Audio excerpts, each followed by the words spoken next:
Good morning, everyone, and welcome to the first episode of This Is In of 2023. My name is Emily Gorman, and I'm joined by Addison Pollock. Good morning. Good morning, Emily. Good morning, everyone. How's it going? Good. How are you? I'm doing okay. Glad to be back. 2023. Yeah, I'm glad to be back. It's like we never left, so Yes. I'm feeling good about it. Well, we have some really exciting news to share about today's episode. We are kicking off the Community Challenge Grant for 2023 and have some exciting information to share with everybody about that. Facts, information, things to know. What am I missing? Nothing really. 2023 AARP Community Challenge Grant Program. This is my favorite time of the year, one of my favorite times of the year. This is one of my favorite things we do at AARP is this Community Challenge Grant. So we're just here to share a little bit more about the program. If this is your first time hearing about the Community Challenge Grant Program, love to give you a rundown of what it is, what it means for you, how it's relevant to you and your community. For folks who have heard about it before, maybe this is a little bit of a refresher, but this is the 7th year of this program. So this grant program, I've actually grown up with this program at AARP. I think I told Emily yesterday, I started the year that this program started. So it's in its 7th year. We are going to talk all things about Community Challenge. They grow up fast, indeed we do. All right, we have banners, that's great. We received over 80 applications last year in Indiana, so maybe we can beat that, and I think that was our record, so maybe we can beat that this year. So I hope so. Yeah, I hope so as well. So without further ado, I think we can get to the next slide. All right.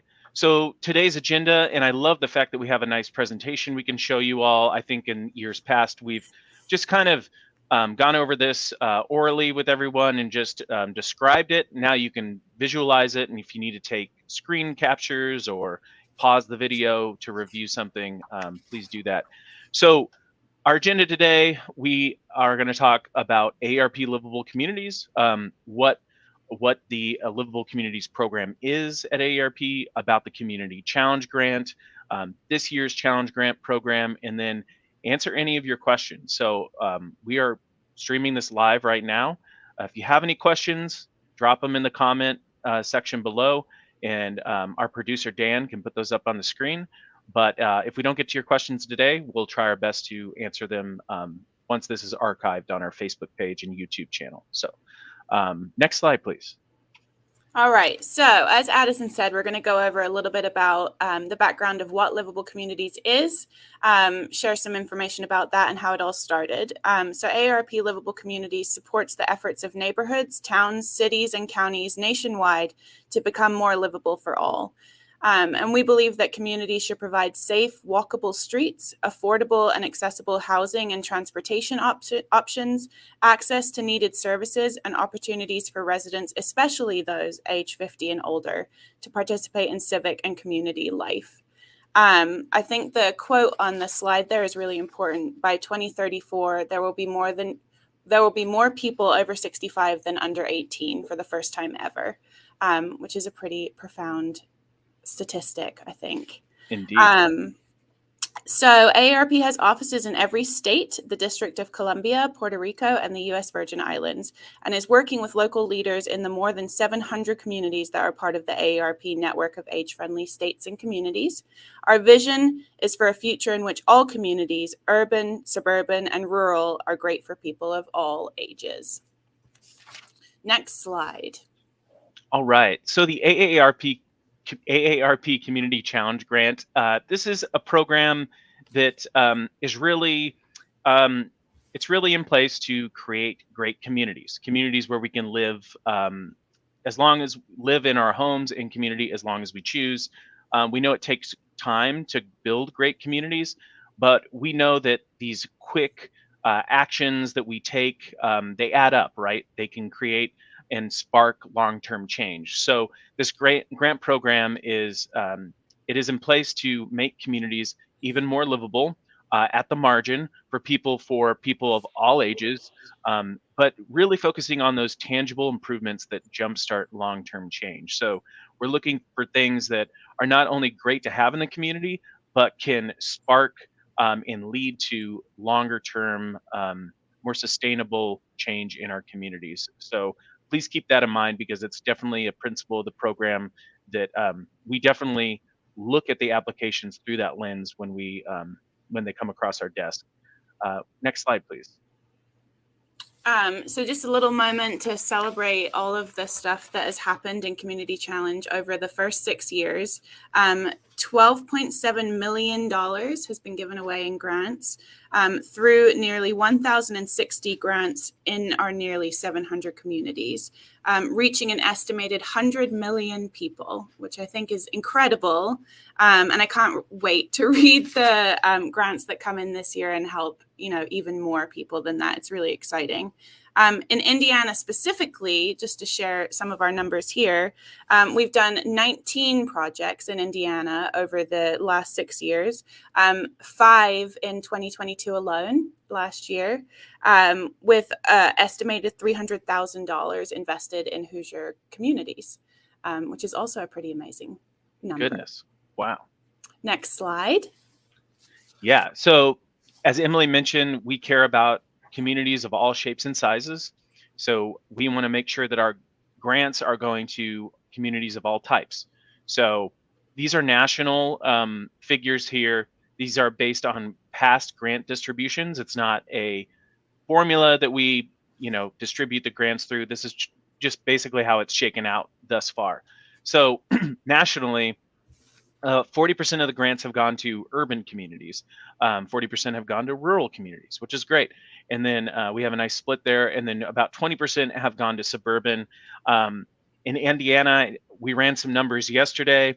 We're a little higher than average in giving grants to urban areas, more urban areas. Some of these are relative terms, right, in Indiana. Rural communities, about 32%, in suburban, a little less. So we're going to try to distribute them a little bit more according to these averages this year. And we're just looking forward to what comes across our desk this year. We'll touch a little bit more on some of the rural projects we've seen in future slides. So next slide, please.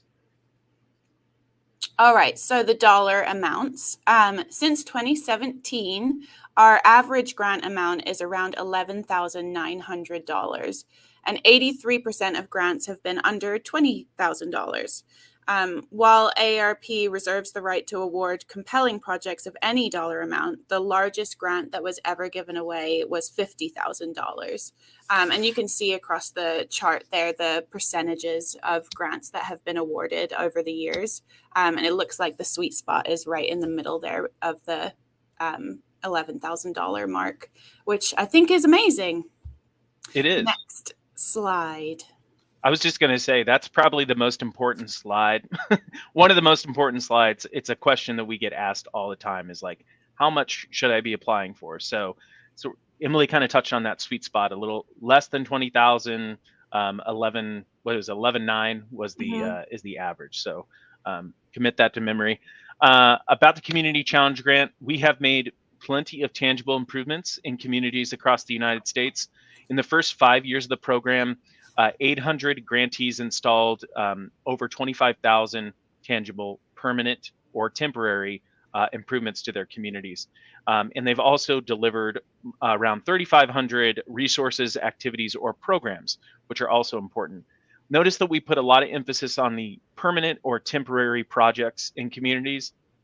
That's really what we want to see, something that has some shelf life to it, something that you can touch and feel in community, and many people can take advantage of the aesthetics or the service or whatever the project provides. I need to look at my notes here because there's a lot of numbers here. So I'm just going to run through some things. Over 53,000 resources have been distributed. Over nearly 13,000 volunteers have been engaged across the country. Almost 1,000 benches placed. 856 garden beds built, 574 properties improved with home maintenance, 157 crosswalks improved, 27 bike mobility lanes created. I mean, the list goes on, and you can see there on the map, we have 138 murals painted. We have garden beds built, benches installed. It's just, you can see by this map like where we really try to focus, right? Because we care a lot about those transportation priority projects, those housing priority projects, and those public space priority projects. I think public spaces is actually the category that has received the most grants in the past, if I'm not mistaken. So just kind of think about if your project aligns with what has been granted in the past. That'll give you a good idea of whether yours has a good chance of being funded. So next slide, please. All right, so just another moment to celebrate some of the outcomes from the Community Challenge grants over the years. The grants have demonstrated the ability to help attract additional funding to overcome barriers and increase awareness in the community. So 45% of grantees have succeeded in using the grant to garner additional funds or support from public and private funders, with grantees leveraging the projects to attract an additional $14 million in funding and support. 81% of grants help to spur change and overcome policy barriers, most often by providing the data and feedback needed to successfully advance policies, demonstrating the need to improve specific areas of a community and engaging residents with a new and innovative idea that leads to community buy-in.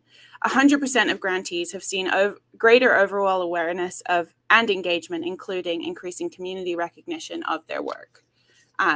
Which I think is all incredible to highlight, especially the ability to garner additional funds just from these Community Challenge grants. I think it's really special. Did I miss anything on that one? No, definitely. I was just thinking, man, this is a big deal. Yeah. Like it has a huge financial impact too for the communities. I mean, and just, a reach to so many people out there and improving their lives. So that's all I wanted to add. Yeah, I think that the dollar amount might be small-ish, but the impact is pretty huge. So yeah, next slide, please. I like that. Small dollar amount, huge impact. Exactly. Grants in rural communities. So we talked a little bit on the previous slide about the averages across different types of communities. Roughly 40% of challenge grants have been delivered in rural communities with a total investment of $4.3 million across 400 grants. Wow, that's pretty incredible. I love this quote, grants delivered in rural communities also more likely to, quote, punch above their weight and fill several purposes. So these have attracted additional support. So they've leveraged additional funding, attracted private funding, funding from other sources.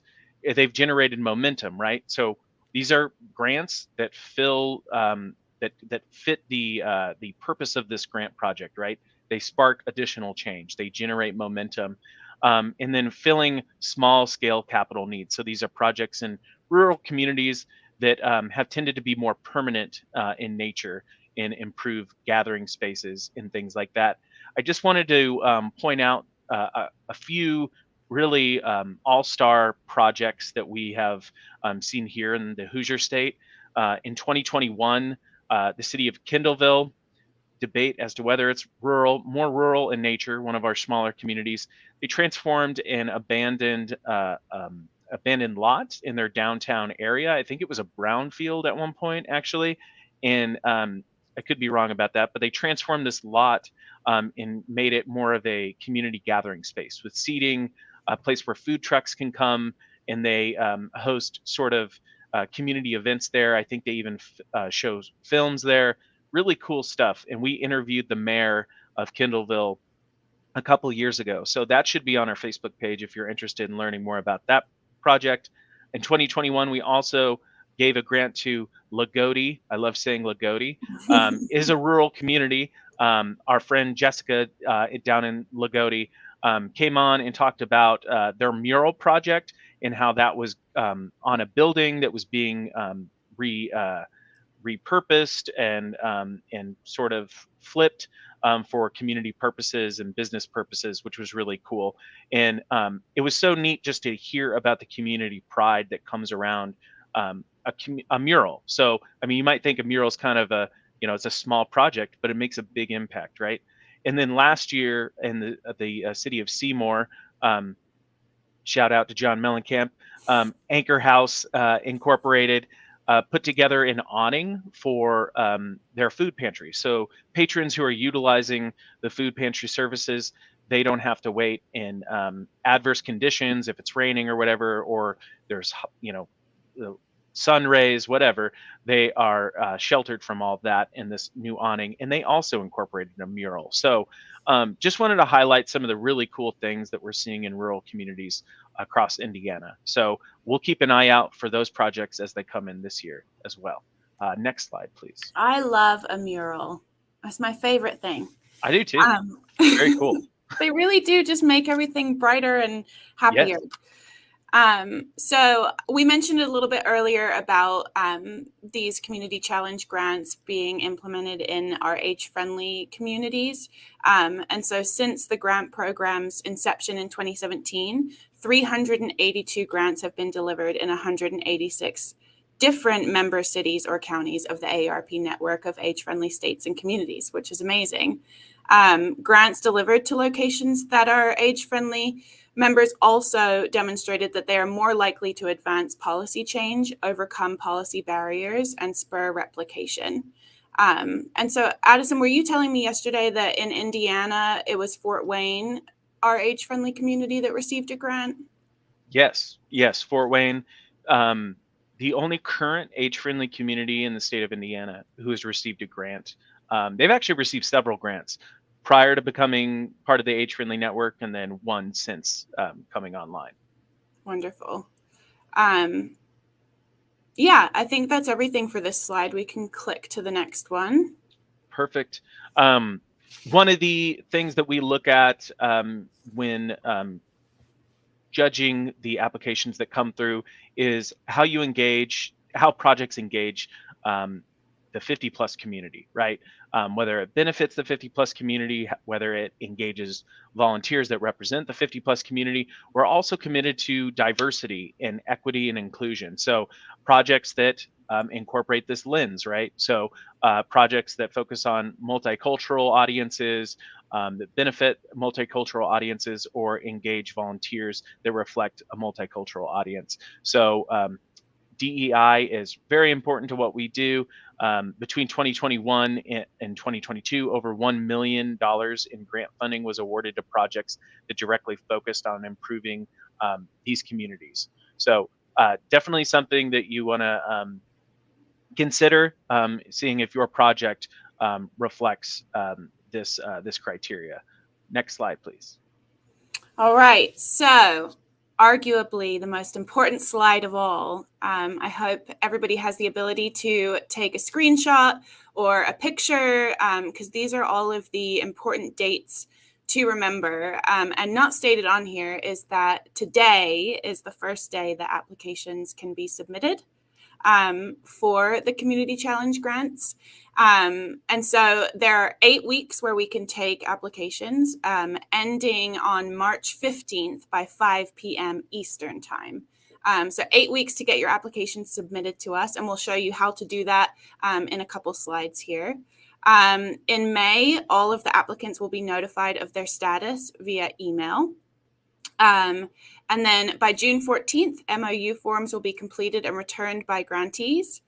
June 28th, public announcement of selected grantees and projects can begin on June 28th. And then November 30th is the deadline that all projects must be completed by. And December 31, deadline for the action reports after the grant or the project has been completed. So 5 months total to get the project itself completed. What am I missing here? Can I just say one thing? Yeah. I said this yesterday. This is putting the challenge in Community Challenge Grant, right? This 8 weeks for applications, 8 weeks for paperwork, and then 5 months to get the project done. These are quick actions, right?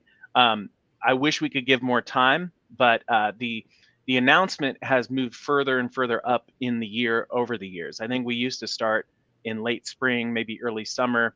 I think the feedback we received from grantees was we just need a little bit more time. But this is truly a challenge, right? It's a challenge to improve your community, but it's also a challenge to meet the deadline and the timing that's been put in place. So, just wanted to say that I Yeah. think it's really important to emphasize. No, it is. I feel like 5 months sounds like a long time, but it really is not a long time. It goes by really quickly. Sure does. So take a picture of this screen, and then I think we're ready to go on to the next one. Something really cool about the 2023 Community Challenge Grant is we're switching it up a little bit. So we have 3 categories, 2 of which are new this year. These are 3 different grant opportunities, which we will talk about here on the next slide. All right, so this first one, it isn't new in and of itself, but there are a couple new components to it. So flagship grants continue the successful Community Challenge Grant program that was first launched in 2017.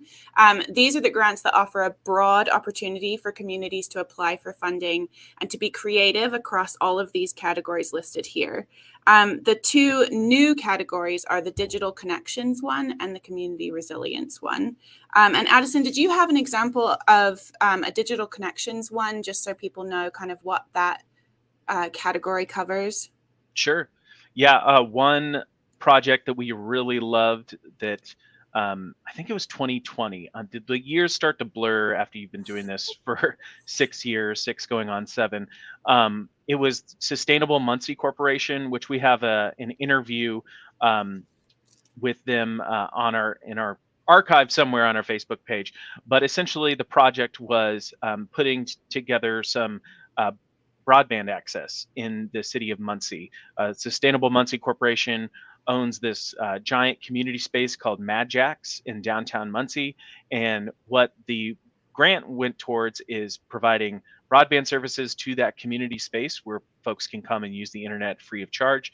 But it also extended the internet and access to high-speed internet to the public space that surrounded the building. I think there was actually like a seating area outside, creating a space for some nearby neighborhoods for folks to come by and get online access. So that's one digital connections example, but I know there are so many more. So I'm sure if you go on the AARP Livable / Community Challenge Grant, you'll see other projects that have met this category.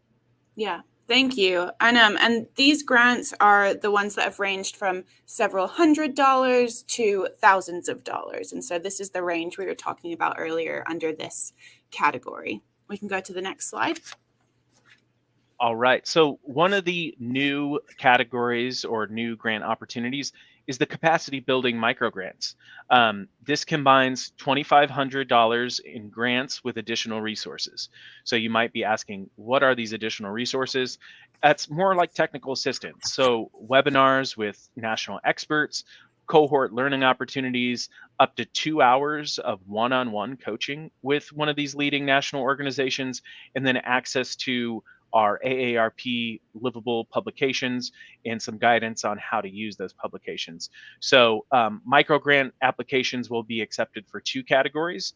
And I'm really excited because this does some filtering for us with the grant applications that come through. We receive a lot for community gardens and a lot for walkability. So if you have a smaller scale project that meets this $2,500 grant ceiling, this could be for you. So Community Gardens comes with support from 880 cities and uses the AARP publication called Creating Community Gardens for All Ages, which is a great resource, as well as walkability with support from America Walks, our friends at America Walks, and using the Walk Audit Toolkit, which was published just a couple years ago. So check that out.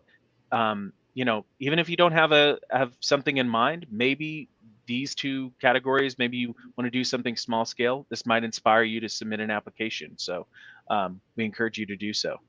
Next slide, please. All right, so the next new category is the demonstration grants. And so these are bigger grant opportunities that will support demonstration efforts that encourage replication of promising local efforts, and will accept applications for projects under two categories. One of them is transportation systems change, which is sponsored by Toyota. And those grants are about advancing solutions that build capacity towards transportation systems change. And they range from around $30,000 to $50,000 each for those grants. If you have a bigger idea of a project that kind of falls in that range, that's probably the category for you. And then the other category is the ADU design competitions. That those are a slightly smaller amount. They're between $10,000 and $15,000 each. And the goal is to increase community understanding of the benefits of ADUs and encourage implementation of ADU policies in local governments and things like that. You told me about an example of a van program that might fit under the transportation category that a community did before. Yes. So last year in Evansville, Indiana, which is one of the communities I work directly in with our team of volunteers and community partners, Toyota of North America, based in Southern Indiana, granted 2 vans to the Carver Community Organization to help folks get to doctor's appointments, vaccine appointments, things like that, just meeting their essential needs. And those vans are still on the road today. So Toyota has done really well by us in this partnership. So we're hoping to expand those transportation systems change opportunities to other communities as well. I love that. That's incredible. Next slide. Wonderful. Who/what is eligible for a community challenge grant? Eligibility hasn't really changed. Organizations that can receive grants: 501c3 organizations, 501c4s, 501c6 nonprofits. Nonprofits are I believe nonprofits receive the bulk of these grants. Government entities also receive grants, so local governments, state government entities, just depends. Others are considered on a case-by-case basis. We generally do not fund private enterprise projects. So sorry to our private sector friends, you're great, but it's just, this isn't the grant for you. But we consider the things on a case-by-case basis. So if you think that it could be in that gray area, please let us know. Project types: permanent physical improvements. We've talked about this over and over again. Temporary demonstrations that lead to long-term change, such as the tactical urbanism bike lane that is featured in this photo. New innovative programming or services. If you've got a great idea that you just think is just really out there but could lead to long-term change, or be a proof of concept, please enter it. We're totally interested. Some things that are not eligible, and I'm just going to go through this list really quickly. Some obvious things: partisan, political, election-related activities. Nope, not eligible. AARP does not engage in those activities, and we're not going to provide a grant for them. Planning activities and assessments, such as like surveys, things like that don't lead to long-term change, and we don't really fund those. Studies with no follow-up action. Nope, sorry. Publications of books, reports, we don't do that. Acquisition of land, buildings, purchasing of vehicles, sponsorships of other organizations. The list goes on and on. You can see this all at aarp.org/livable or community challenge to see the full list, but you get the idea. We are really focused on these 3 project types, and these are the organizations that are eligible. Next slide, please. All right, so let's talk about scoring as you think about submitting your applications. Here is the categories and how we weight everything. So the team here in Indiana, we're the preliminary reviewers of this, and we can choose, I think, only 10 grants, right? Correct. Top 10. And so that should be inspiration to make these incredibly impactful, because that is the heaviest weighting on our scoring system. The project needs to address a clear need that is going to bring positive change to the community. So really think about that when you're writing your submissions. The impact is huge, even though it might be a small dollar amount, as we mentioned earlier. We want this to spread change far and wide. We hope that it will demonstrate the ability to overcome barriers and accelerate, grow, and or sustain the community's efforts to become more livable for residents, especially those age 50 and older. So that's weighted by 60 points, the impact category. Then we have execution, which is 30 points. And the applicants need to demonstrate capacity to deliver the AARP community project on time and within the budget, effectively engaging residents and key stakeholders, and leveraging volunteers, especially those age 50 and older, in the execution of the project. And then the last category is innovation, so 10 points weighted there. And the project needs to demonstrate creativity or unique design or engagement. We said elephants. Elements. That would be innovative if it had engagement elements which will contribute to its impact on residents, especially those age 50 or older. So in addition to the criteria provided, AARP will also evaluate each project based on its consistency with the AARP mission to serve the needs of the 50 plus. So this is a really important slide. I don't know if there's anything else you could add, Addison, as you've gone through the scoring process before. No, I mean, just make sure you're hitting all these points. It's really important to include them in your application. It's something we literally go through a checklist to make sure that this criteria is met. So please make sure that you're including as much information as possible on each of these categories. Next slide. All right, folks. March 15th, 2023. Repeat, March 15th, 2023 at 5 p.m. Eastern Time. 5 p.m. Eastern Time. In Indiana, we have Central Time in our Northwest region as well as our Southwest region. So 5 p.m. Eastern Time, that's the deadline on March 15th. Don't forget it. You can apply at aarp.org/community challenge. Mailed applications will not be accepted. So please utilize that link and submit your application there. You might need to write it all out first before you plug it into the application in a Word document, whatever you need to do. Just make sure that you're using that link when you submit your application. March 15th, 5 p.m. Eastern Time. That's the deadline. Next slide, please.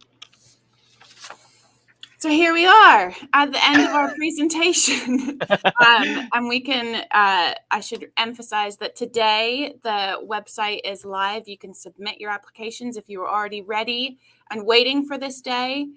You can go ahead and head to the Community Challenge page on our website. If you have any questions, they can be directed in a variety of different places. One is by the email listed on the screen. There's also a ton of resources on our website about Community Challenge. So Addison and I highlighted all of the key points today, but there's even more information on our website. So I encourage you to check that out if you do have any other questions. And you can also sign up for the AARP Livable Communities newsletter, e-newsletter, I should say. And the link to do that is listed on the screen in front of you. You also are welcome to email myself and Addison if you have any specific questions that we might be able to help you answer. But I would say the majority of questions can probably be answered on our website or via that email listed above. So I think those are all the most essential things that we needed to highlight. What did I miss, Addison? I don't think you missed anything. I think you hit the nail on the head. Exhaust these resources to find the information you need, answer your questions. But if there is a question that you have that you're just not really sure of, you might need some more discussion involved to get your answers, reach out to myself or Emily. One of us can, answer that that inquiry that you have. That's it. I'm excited. I'm excited too. Today's the day. We have now until March 15th at 5 p.m. Sorry, Eastern time. I just love repeating it, but that's the window of time that you have to submit an application. So we're pumped.